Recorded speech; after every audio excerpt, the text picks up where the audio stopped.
পুনর্গঠনের কার্যক্রম, যে সংস্কার কার্যক্রম, সেটিকে সফল করতে আমাদেরকে সমানভাবে গুরুত্বপূর্ণ অবদান রাখতে হবে। যে তারুণ্যের উৎসব আয়োজন করছে, সারা দেশে যে একটা জাগরণ সৃষ্টি হয়েছে তা প্রমাণ করে যে জুলাইয়ের যে তারুণ্যের শক্তি সেটি হারিয়ে যায়নি। জুলাই গণ অভ্যুত্থানের মাধ্যমে বাংলাদেশের এই নতুন প্রজন্ম প্রমাণ করে দিয়েছে আমরা রাজনীতি কিংবা দেশ বিমুখ নই। বাংলাদেশের অত্যন্ত একটি ঐতিহাসিক সংকটকালে একটি রক্তক্ষয়ী লড়াইয়ের মাধ্যমে, রক্তক্ষয়ী অভ্যুত্থানের মাধ্যমে আমরা একটি নতুন বাংলাদেশ গড়ার স্বপ্ন দেখতে পাচ্ছি। একই সাথে আমরা যেমন এই অভ্যুত্থানকে সফল করেছি, আপনারা যেমন এই অভ্যুত্থানকে সফল করেছেন, ঠিক তেমনি নতুন বাংলাদেশের যেই পুনর্গঠনের কার্যক্রম, যে সংস্কার কার্যক্রম, সেটিকে সফল করতে আমাদেরকে সমানভাবে গুরুত্বপূর্ণ অবদান রাখতে হবে, যেন আমরা আগামী দিনেও বলতে পারি, ইতিহাসে সাক্ষী হিসেবে একটি প্রজন্ম হয়ে থাকতে পারি, যে প্রজন্ম শুধু ফ্যাসিবাদী শক্তিকে ধ্বংস করার জন্য নয়, একটি দেশ পুনর্গঠনের গঠনমূলক শক্তি হিসেবেও আবির্ভূত হয়েছে। জুলাই যেমন আপনারা রাজপথে নেমে এসে বাংলাদেশের প্রতিটি নাগরিককে, যারা দীর্ঘদিন ফ্যাসিবাদের করাল গ্রাসে নির্যাতিত নিপীড়িত হয়ে আসছিলেন, তাদেরকে একটি নতুন স্বপ্ন এবং আশা জাগিয়েছেন। তাদের সেই স্বপ্ন এবং আশা পূরণে আপনারা সামনের দিনগুলোতে আমাদের সাথে থাকবেন, এই প্রত্যাশা ব্যক্ত করছি।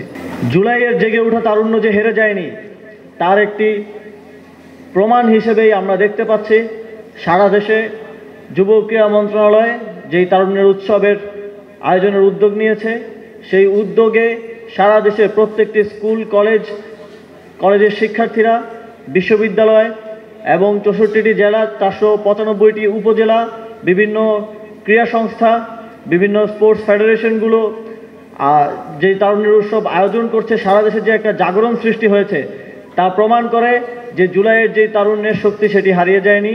আমরা এখনও আছি, আমাদের গঠনমূলক বিভিন্ন ধরনের খেলাধুলা, সাংস্কৃতিক কার্যক্রমের মাধ্যমে আমরা হাজির আছি।